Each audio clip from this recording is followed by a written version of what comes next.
Very good afternoon to everyone. Welcome to another Facebook Live session with Global Education and Training Institute. I'm your host Sudhir Kumar for today's session with Mr. Vikramjit Sinha. He is the director founder of BOAT, Building on Arts Therapy, New Delhi.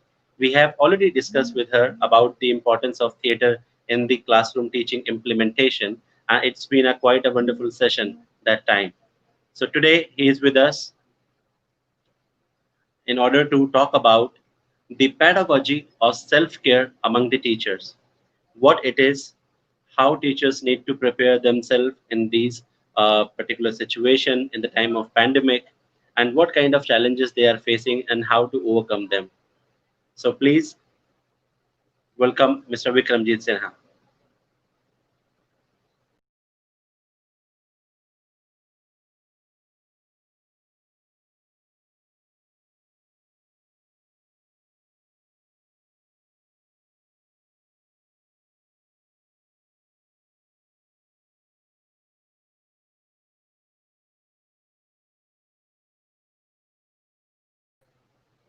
I think due to some technical reason we have lost the connection. Just let me go through with it.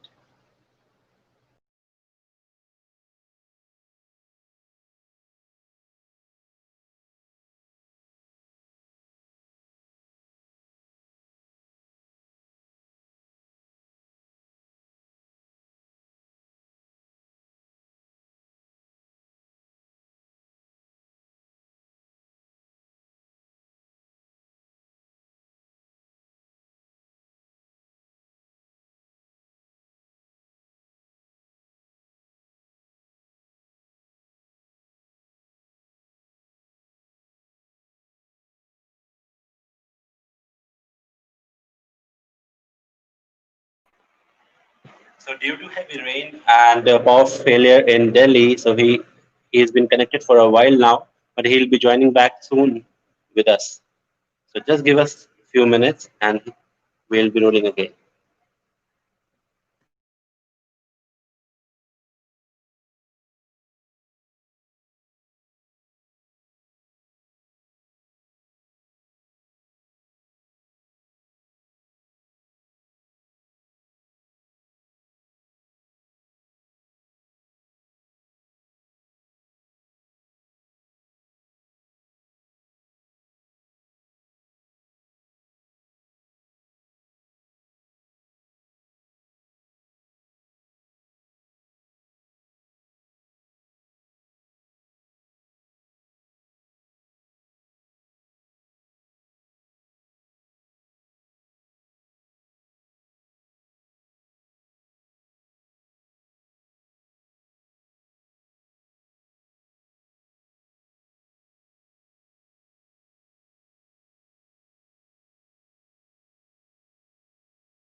Good to have you back, Mr. Vikram. You are on mute right now. Okay. Yeah. Can you hear me now? Perfect. Okay. Super. Sorry, the light went off, and Still, we couldn't yeah. hear you. Can you hear me now? Can you hear me now? Hello. Can you can you hear me now? Yeah, your voice is coming to us, but it's a little low. Okay. Now? Earlier, it was perfect. Oh, I don't know what happened. Wait, let me just try. Just Maybe try, because yeah, try to change that. Let's see if that would work. Okay. All right. Excellent. One second.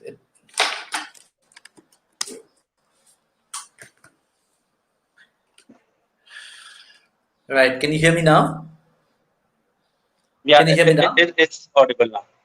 Okay. Super. Super. Super. All right. So, Uh, hello, Mr. Vikram. Glad to have you back after such yeah. Yeah. small hiccup. So, the topic for the today's session, like the pedagogy of self-care among the teachers, right? So, we Mhm. wanted to know that what it is exactly and what comes to your mind when you talk about that. Right. So, I mean, I started this work about with series of experimental exploratory work with the teachers in various schools. I started primarily a lot of this work started with Sitapur in Shivnatha school, and we worked with the multimodalities of the arts, and we believe that. There was a need to work with the teachers because they were going through a lot of stress, and also to look at self-care. So primarily look at emotional self-care and to understand that emotions play a lot of they have a lot of part to play in our daily lives. And the teachers come to them because to reflect, to look at their day, because they are busy the whole day with working with the children, and then they go back and they're busy with their family life, with their personal life. So what happened during the day, what happened during that particular period in the classroom, what are the kind of hiccups they've gone through, what are the kind of stress they've gone through, all of those things, there is no one to really look at it because it's almost believed that this is the role of emotions are not really there unless and until certain schools look at retreats. And it's during those retreats when they go away from the school, they're able to look at themselves. But it's more school sponsored and other things like that. And often when they get back to work, all of this is forgotten. It's mostly curriculum, it's mostly syllabus, it's mostly things to complete. So there is no space of to look at emotions which remain quite unprocessed, which is the case with everybody.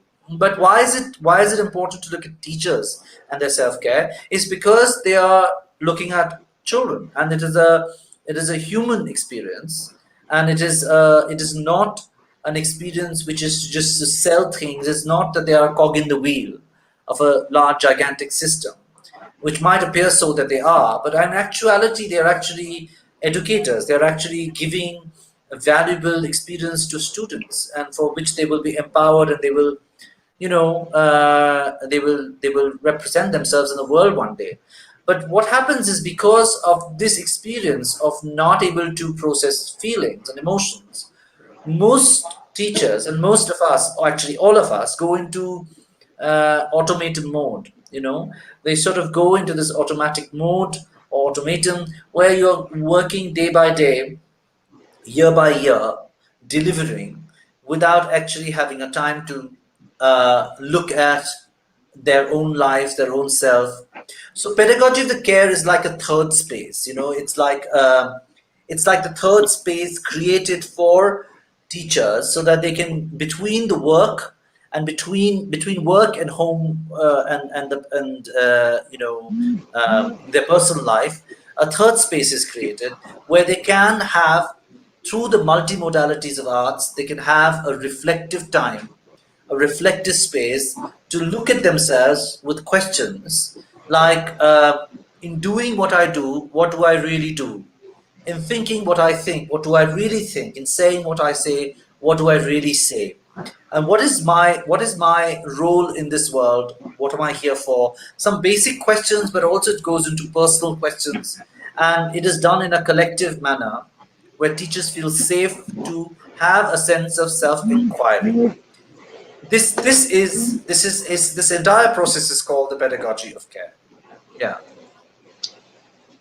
This sounds great, Mr. Vikram, and I think that very few people actually think about it, and they try to understand their side of pain and the kind of introspection question which you are asking. That I don't think so that many people actually talk or discuss about these things, the value of life and the projection of the future, what are actually they are building and where they want to lead.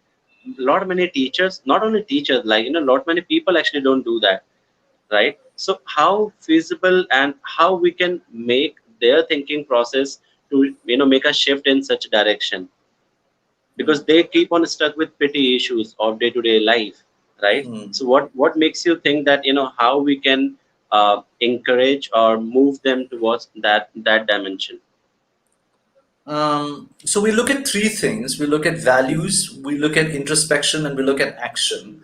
These are the three layers of working with teachers. Values is not about just morality. Values is essentially a lot about what is your worldview and what is the introspection which is required from these worldview, and how do you translate that into action. How do you look at the world? Is your world, is it an affirmative worldview? Is it a negative worldview? Is it an existential worldview? What is your worldview? How do you look at the world?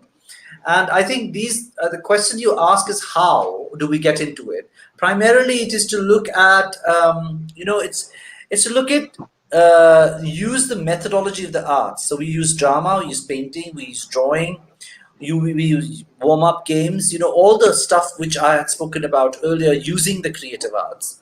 We use this creative arts as a kind of a platform through which they can look at the view, look at their worldview, and it could be looking at their childhood, where their belief systems come from. So when I say worldview, I mean their belief system. So what is your personal belief system? Not in faith, but in terms of how do you see the world? What are these values? And these are often embedded in experiences in childhood. And therefore, using methodologies of the arts to look at something which we call the inner child work. So we use this method of inner child work, and I did a series of workshops and series of programs from Shiv Nadir to two schools in Kashmir, to the Shiv Nadir school, the village school, as well as the city school, as well as heritage school Rohini, as well as heritage school Gurgaon.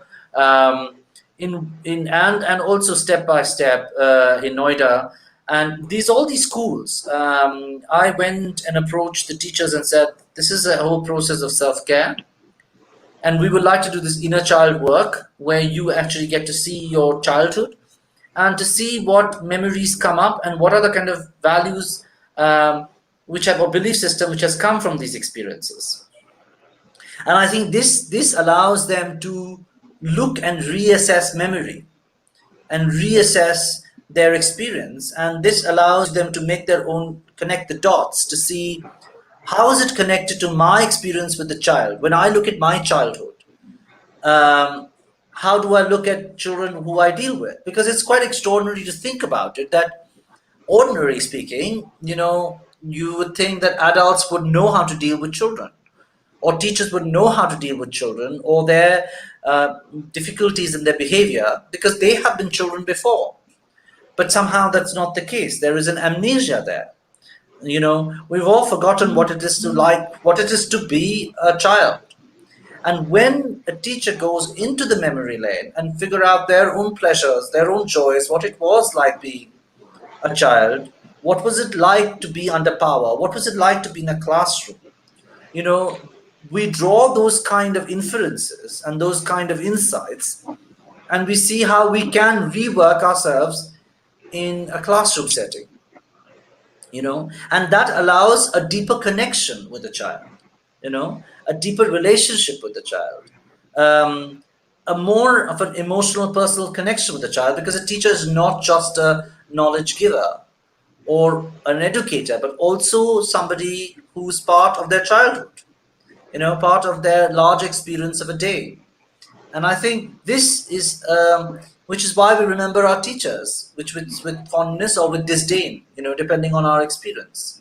And which is such an important thing, because they really contribute a lot of the way we look at the world, So I remember once, going up to a teacher when I was in 11th standard and saying, why is adolescent so difficult, ma'am?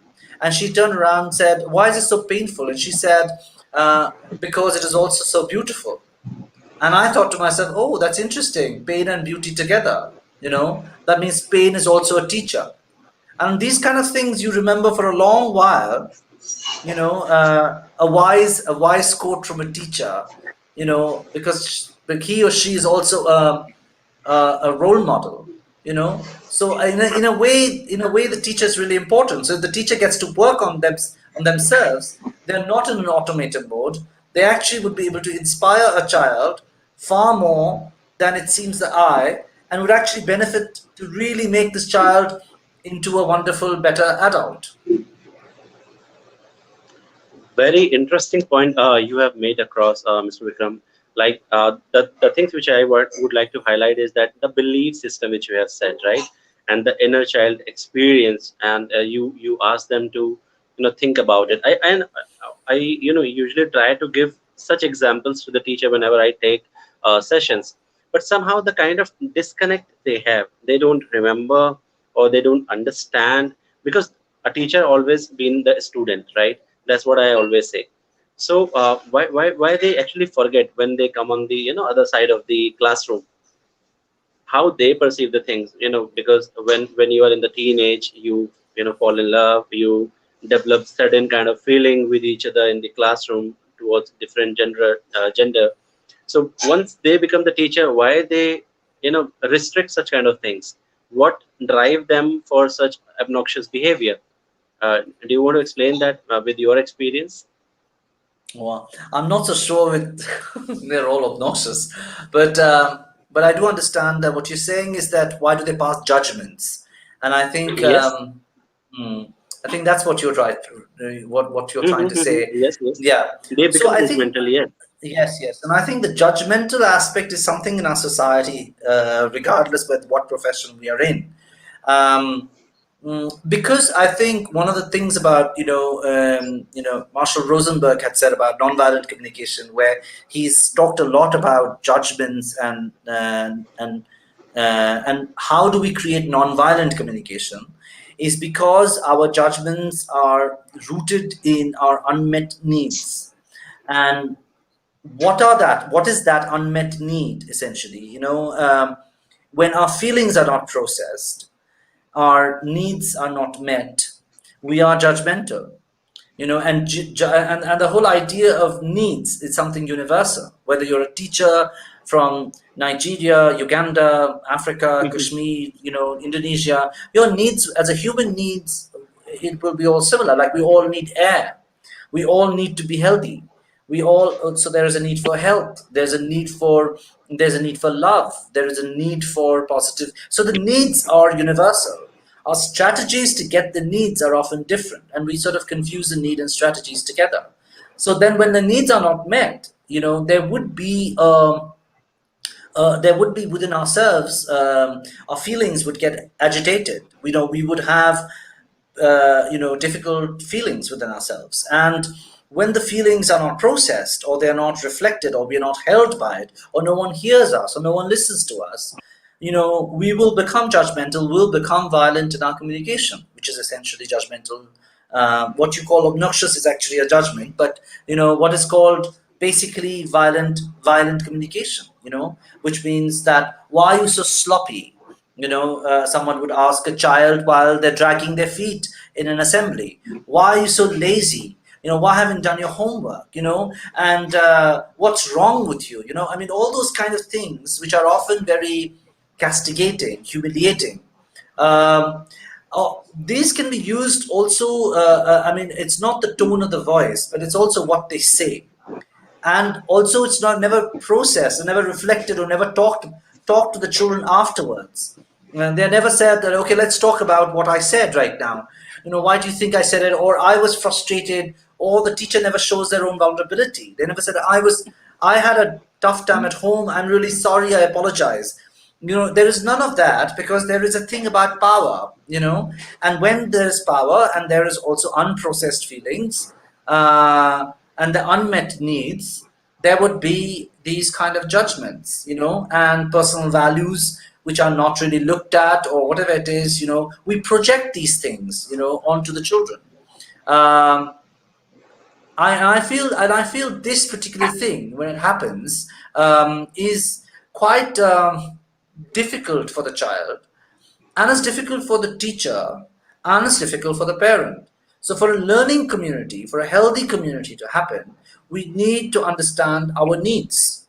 And one of the things about pedagogy for care was to look at the teacher's needs. What are the needs which are unmet in childhood, in adult life, or in anywhere case? Where does the teacher feel restricted, Where does the teacher feel, stifled, so that we can look at burnouts. Often because there are burnouts, which is mild, which is basically a euphemism for mild depression. The teacher often feels compelled to become more than just only, just more than just in the name of discipline. More harshness comes out. Sometimes the teachers don't do any of that. Like when they need to be disciplined, they are not. They are not. When they need to be firm, they're not firm. When they need to be soft, they're not soft. So the whole there's a lack of discernment often which happens, and because essentially emotions are not processed, teachers are often overworked. They often go home tired. They come back again in the automated mood. So who's there to listen to them? Where is the space for them to shed their own emotional baggage, except for the few brief time in the staff room where they are connecting with fellow colleagues, which of course is also not exactly a container in that sense, a safe container. It's often like a very personal kind of thing, but it's really really difficult for teachers to sort of have that space. So naturally there is a misplaced or displaced emotions in the classroom, and so I would sort of say there are four kinds of shadowy behavior, what I call shadowy behavior. We can talk about it later, which is that teachers are on the automating process where there is a burnout. Either the teacher would become tyrannical, which means very controlling, Hmm. or the teacher would become very angry, misplaced anger, just shout or scream or say harsh words, um, without a discernment. Third could be withdrawn, or low in energy, and would appear, not connected to the students. And the fourth thing could appear anxious, and nervousness. Now, all these things, children being children, they often feel it. They often pick these feelings up from Right. the teacher, and they often then feel demotivated to remain in classroom, being present. And so it's a kind of tough call, because you're trying to teach maths, which might not be a very easy subject for children to learn, or higher maths, and then there is a pressure to complete the syllabus. On top of it, then the students have started showing behavioral difficulties, and the teacher has their own behavior to cope with, because they're humans, so Right. it's like a difficult space where both the needs of the student and the teacher are not aligned to each other. The student has their own needs, and the teacher has his own or her own needs. So it eventually, the communication essentially doesn't really happen, and often when this happens, there's a blame game. you know the student hasn't studied, the student hasn't done thing. The student would say the teacher hasn't sort of completed it, or it's the teacher's fault. So there is this kind of miscommunication. Parents are dragged in, parents have their own agenda, or no agenda at all, depending on the parent. So in all of Hmm. this, there is uh, a large part of our childhood, a large part of our working with children goes into this kind of miscommunication and violent behavior, and therefore, Right. when you step outside into a third space and really look at care and really look at your unmet needs and process your feelings through memory, through guided imagery, through art, through dancing, through collective connection and interdependence and interconnection, and really to look at the shadowy behavior or something which you don't see, and own up in a very kind way, in an act of tenderness, to what you could have done, or what you could have, or what you need for yourself. A lot of alignment takes place. A lot of charge and energy and vitality comes back to the teacher, and this is what we want. We want the teachers to be vital, to be full of vitality, and to come fresh in a classroom. How to be fresh, and these are the tools we give to the teachers to take back, to work on themselves, so that they can come back fresh to the classroom, so that they can actually communicate authentically and without stress. So you have actually put across lot many interesting points, and and most of them actually are overlooked, and lot many times they are overlooked by the the peers and the school management and lot many other people nearby, right? So when we are talking about the unprocessed emotions or unprocessed behavior, so what would you recommend? And like you have mentioned that okay, that the third dimension wherein they can you know uh, Third space, take third out take space. yeah, third space, right? Wherein they can channelize their energy and their emotions. But again, for that they need to know about it. What I am seeing is a lack of education toward these kind of sense or the ways. If Mm-hmm. accidentally they find out any, that's a good point. But Mm-hmm. when there is no one to guide them about such things, or Mm-hmm. they do not have any scope to even put their attention towards there, so Mm. what do you recommend in such kind of situation, that how school or the school management need to step in order to make the awareness of such issues, or about the mental well-being of the teachers? That Mm. brings one more point in my mind, that in corporate settings we often take workshops on the that team building activities and de-stressing and the stress management workshops, and most of the workshops has been conducted in NLP workshops in organizations. But in school most of the time they are not even aware or care about it, right? So what is the need of how do you think that it is a need or not of conducting such workshops for the teachers in a school? Okay. Okay. So, okay. Um, well, first of all, I think it's important for the teachers to, before we get into workshops, I think it's important for teachers and for anybody to be the observer, to get into the idea of or the habit of observation, to look at judgments, not the act that they, it's like sometimes being judgmental is kind of normalized or it's become like normative behavior. Like to call a student who's sloppy to say, you're sloppy or you're lazy. It's kind of normal to say that, I mean, in terms of um, in terms of everyday behavior. So Right. this has become a vocabulary or become a language. To actually observe and to say, um, am I doing this particular thing? Am I doing this in a classroom in front of everyone? Am I doing it privately? Am I doing it in my own head? Am I trying to fix it? And trying to fix the problem because it's a problem, or am I trying to really understand it? But how do I really understand the child if I don't understand my own emotions and my own feelings? So, how do I do that? I first learn how to observe, to say, I'm also performer. I'm also presenting something to an audience, which is a classroom. Can I Right. observe myself as I am going about it? And when you observe something, the observed starts changing. So we need to really look at what we are doing, maybe my mannerism, maybe the way I use my hand, the way I use my body. So a kind of mindfulness, a kind of centeredness, a kind of work and attention to our mind. And there have been a lot of masters and a lot of teachers, including Krishnamurti, who's talked a lot about education and about Hmm. teachers. A lot of people. I mean, I think there is a whole lot from Tagore to Krishnamurti. There has been a whole emphasis, even Gandhi and even Chekhov. They have on Tolstoy. They've all spoken a lot about education, about teachers. So I think it's very important first for the teachers themselves to say that I matter, and I need to observe myself. That's number one. Um, then it comes to management and organization and institutions. Of course, the institution has to invest into the mental health of a teacher.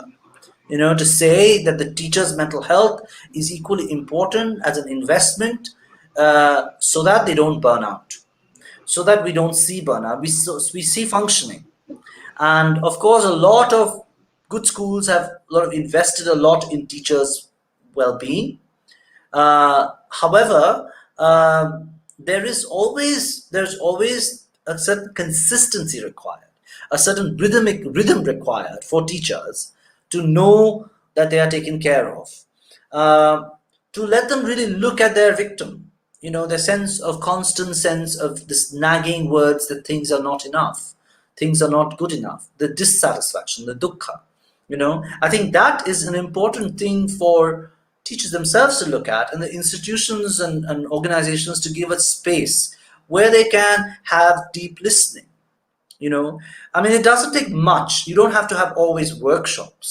Instead of actually, if there's if within a particular day, in every day, you have about or in end of a week, you have about 20 minutes of listening, of deep listening, of someone just listening to feelings. I think it'll be very, very useful, because you get a chance to just talk and someone to listen without someone interrupting, reacting. Safe spaces where teachers can actually talk. This is very important because this allows them to vent out, allows them to be heard. And sometimes people are not really asking for much. They're not asking to be, they're not asking the world or the school to solve their problems. They sometimes just want to be heard. And I think this sort of institutionalizing within systems, if it's possible, little tiny things. We don't need NLP, or we don't need lots of workshops in a sense for teachers. Of course, those are very important once in a while to go deeper.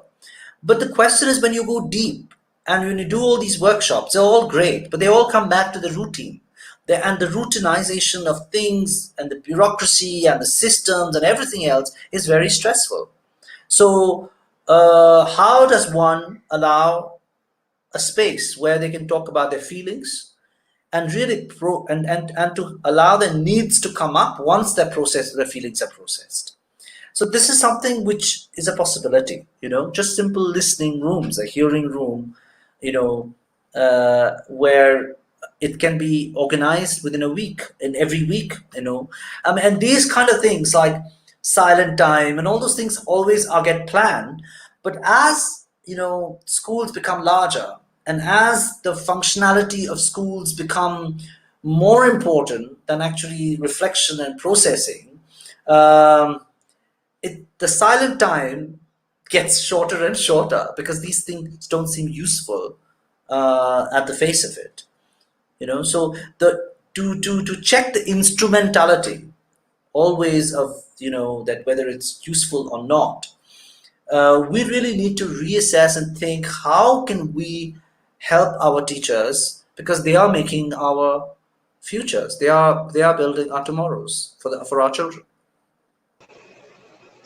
Very well said, Mr. Vikram. And you have put across some very simple and very doable points. Like, they just want to be heard. They don't want any solution from anyone. They don't want any suggestions from anyone. They just want to be heard, right? And I think that schools need to put in their energy and some kind of system in place in order to hear them, especially in such challenging time wherein they have to keep the work-life balance in a very minute. There's just a thin line between these things, because they have their own kids to manage, they have their own kids to manage their schooling, and they have the burden of the entire classroom which they need to take care, and the pressure from the management and several other things. So the last question which I would like to ask from you, Mr. Vikram, is that the kind of suggestion you would like to put across to the decision makers exactly, and in very simple manner, that like you have mentioned that every week or so they can keep some session where they can interact with the teacher. Don't give any solution. Don't ask about their opinions or something like that. Just hear them. That what kind of things that's running in their mind, right? So like this, what else you would like to share with us, and some tips for the teachers as well for the self care. Hmm. So one of the things is that, as I said earlier on, a listening room, Right. where people are actually sitting in a circle and just listening to each other, Mm-hmm. and where everybody listens, and you can actually have a candlestick or something else which moves around the room. But in COVID times, when we are actually not able to really communicate and sit with each other in a close proximity, just to have 4 or 5 people make groups and just speak to each other, and someone else listens. I think that is a good way to start with, just to listen. Not to give solutions, and to listen in circles or in chat rooms, um, where people can be safe and actually can open their minds and hearts up. And I think that's important. Number one, another simple tool is to get up in the morning and to write 3 pages without thinking. Which is called the morning page, the morning pages. It's very good to relieve the subconscious mind and get up in the morning and just write 3 pages without thinking. Whatever comes to your mind, just write it. That's a very simple tool, and it just allows us to be, or allows me at least, and for my sake, when I practice my morning page, when I write randomly 3 pages, whatever comes to my mind, it doesn't matter good or bad, it just lightens our mind, and it makes us see the morning in a fresh way.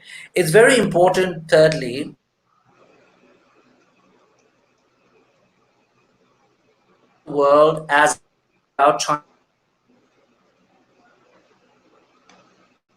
understand it. You look at the world as a pen. Maybe the pen doesn't work, it's not good.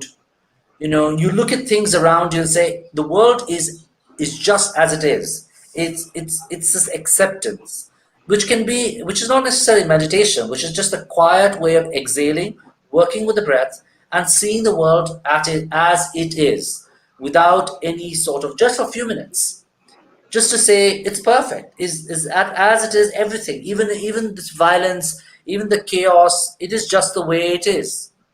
you know Maybe not even use the word perfect, just to say this is. We call it suchness, the suchness of the world. This is how the world is.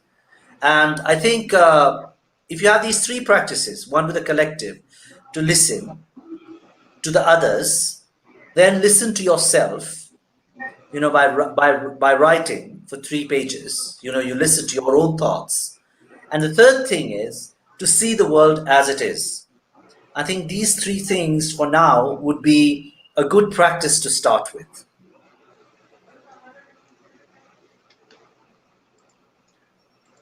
I'm sure they will start very soon, and you are actually putting in a lot of efforts in order to channelize such things. And it's a request to our viewers and fellow educators that whatever we discuss, and the teachers are playing a very crucial role in this lockdown and the pandemic situation. They have learned the things which they're supposed to learn in next 2 or 3 years within 2 or 3 months. So we should respect that, and we should always work toward their mental well-being and their physical well-being. So before we wrap up the session, last few words of wisdom from our speakers today, and then we can wrap it up, Mr. Vikram. Okay. Well, yeah. More than wisdom, I think it's very important. I mean, wisdom is important, very important, and I think, but more than that, right now, the time we are living in, it's important that we give ourselves self-love, self-care, and some tenderness. To not to be harsh on ourselves, to really look at the inner critic, and to say, like, okay, don't be so critical of me today. It's all right, I have bungled it up today, or I have messed it up, but it's okay. I've been on the Zoom for like 4 consecutive Zooms. I've been working with students sometimes are not turning up, or it's hard to keep your eyes constantly fixed in the computer. So it's important to really look at those, look at nature, look at yourself, just for a moment, breathe, not to forget to breathe, to exhale, to become still for some time and get into the being rather into the constant doing. So if that being, for me at least, works a little bit, how can I be for some time before I get into doing? And before the pandemic, I was extremely busy. But my kind of work is a bit marginalized work. I don't have to have regular classes. It was much more to do with a very fixed period of directing plays and then going back, and that's not happening now. So I have a lot more time.